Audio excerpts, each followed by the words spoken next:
The term lifeism appeared as a part of the critique of atheism. Lifeism is the opposite of atheism and seems to stem from a rejection of philosophical pessimism. Atheism regards life as a negative phenomenon and deems its extinction desirable.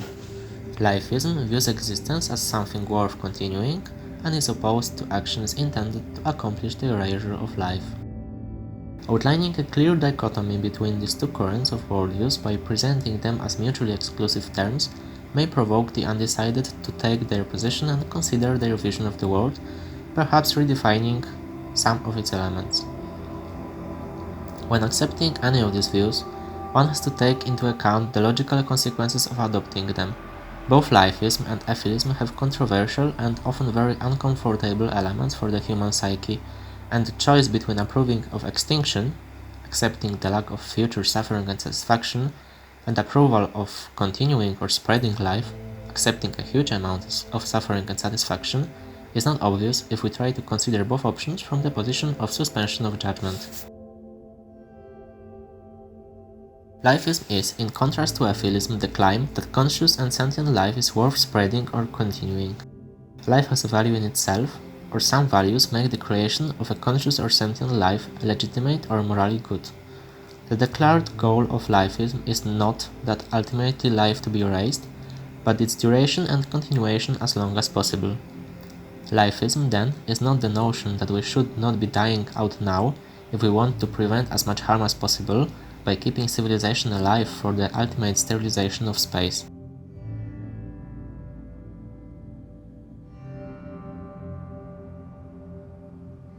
Passive lifeism seems to be a default position that exists in the background of models of the world.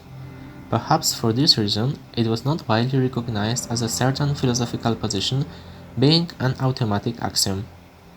Active lifeism should involve focusing on the propagation of life itself, biological, sentient, or conscious, and spreading it across the planet and potentially throughout the available material or virtual cosmos.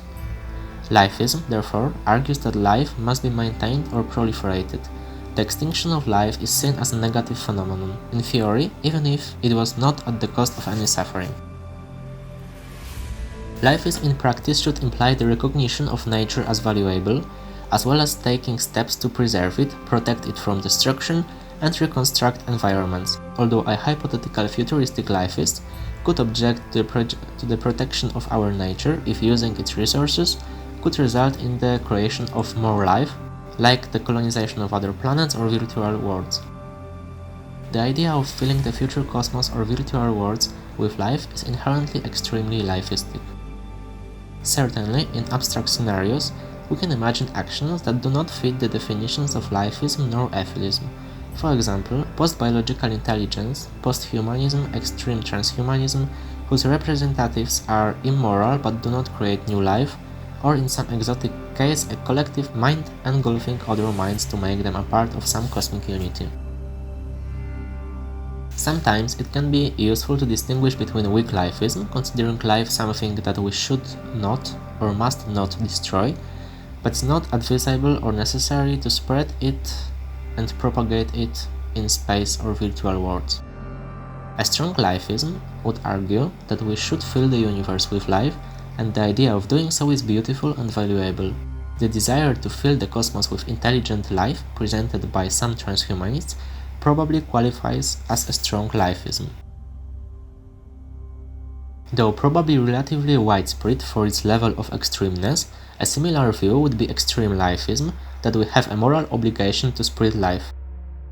Bringing the cosmos or virtual worlds to life and filling them with myriads of living beings, or the moral obligation to create more transhumans or other ascended beings, should be one of the moral priorities of advanced civilizations.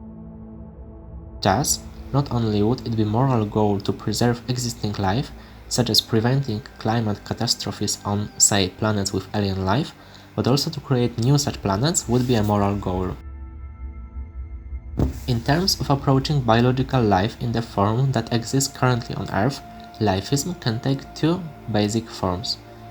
Earthly nature can be seen as something positive in itself, despite its cruelty and the amount of suffering.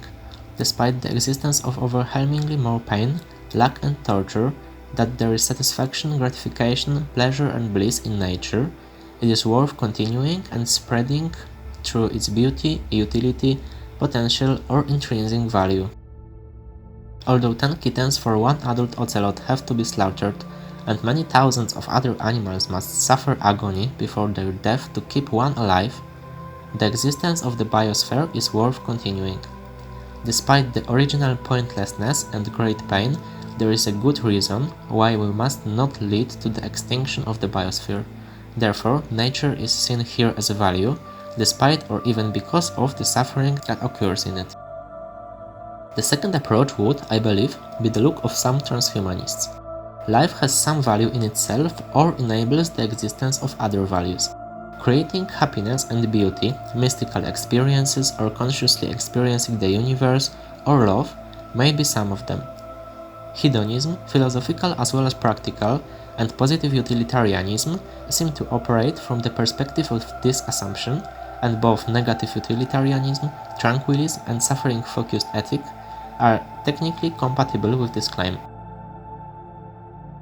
This doesn't mean accepting suffering in nature as good, useful, or necessary, but it doesn't mean accepting the metaphysical pessimism of life as real.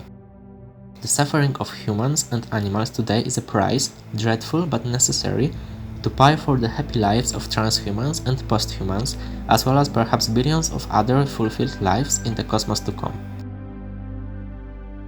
Accepting the tragedy now justifies the well-being of future lives.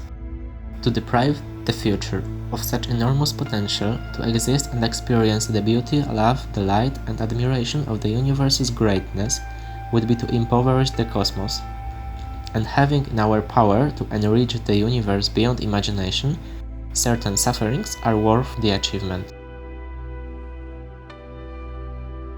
Even recognizing metaphysical pessimism as true doesn't have to lead to atheistic views, if the value system we choose doesn't recognize suffering as the only value. On the other hand, it's difficult for me to imagine an internally coherent system based on metaphysical pessimism, but at the same time recognizing life as ultimately metaphysically worth living. As I perceive both terms, they seem to be mutually exclusive if the system is to be consistent, but the variations in defining the terms used probably allow for greater flexibility in practice. However, I believe that both existential nihilism and absurdism allow one to be a lifeist and reject atheism, but that no coherent objective system of values can be involved in it. Perhaps the will to live alone would be a motive, not an argument, to justify such a view, even admitting the irrationality or potential irrationality of such a decision. The mere irrationality of the human psyche, or more complex psychological phenomena, and philosophical concepts that I have not considered because of lack of knowledge or sufficiently deep analysis of the subject, may lead to more sophisticated explanations. This material is not meant to provoke. I believe that to emphasize the dichotomy and highlight the fact that in terms of philosophical approach to existence, there is no normal position and a handful of atheists. The subject of a philosophical approach to existence is in practice complicated, and the fact that the implicit view, with more and more often controversial obviousness, remain unnamed may hinder a constructive approach. Lifeism and atheism are therefore opposite philosophical and ethical views, resulting from a different approach to the subject of the metaphysical value of life and its possible ethical implications. Atheism claims that sentient life is something that we should hold back and eventually erase.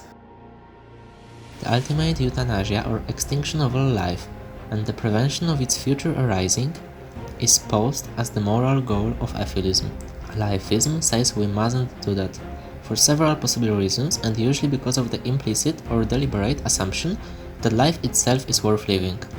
The ethical goal of lifeism is to enable life to continue on Earth and potentially to create new life, including spreading it throughout the universe.